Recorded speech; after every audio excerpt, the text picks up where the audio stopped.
បាទជំរាបសួរនិងសួស្តីទៅកាន់បងប្អូនទាំងអស់គ្នាបាទ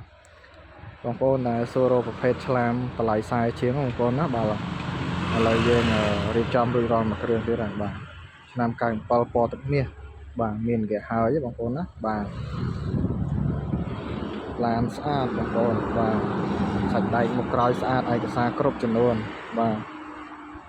តម្លៃ 4000 ជាងទេបងប្អូនណាបាទឡានចង់បាននេះអាចតាក់ទងមកមើលតល់បាទបងប្អូនមើលមកជុំបាទ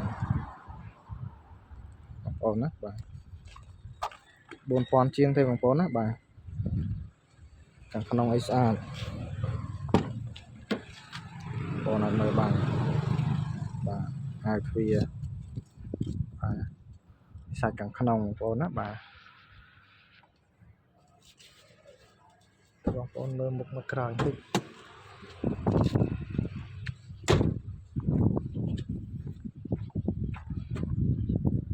សាច់ខាងក្រោយបងប្អូនណាបាទបងប្អូនបាទស្អាតតាមកែងតាមអីបាទ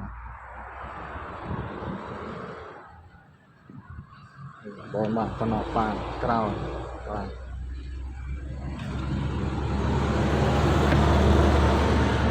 បងអត់នៅបានឡានស្អាតបងប្អូនណាបាទឡានស្អាតបងប្អូនមើលខាងមុខម្ដង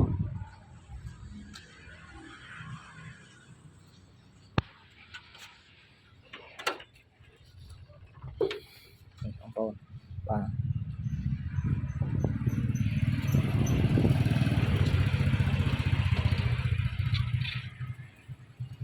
ដបូលឡាហ្វុងនេះក៏នៅដែរបងប្អូនណាបាទតម្លៃ 4000 ជាងទេបាទបងប្អូនឆ្លាញ់ចង់បានបាទមានចំណាប់អារម្មណ៍តាក់ទងមកបាន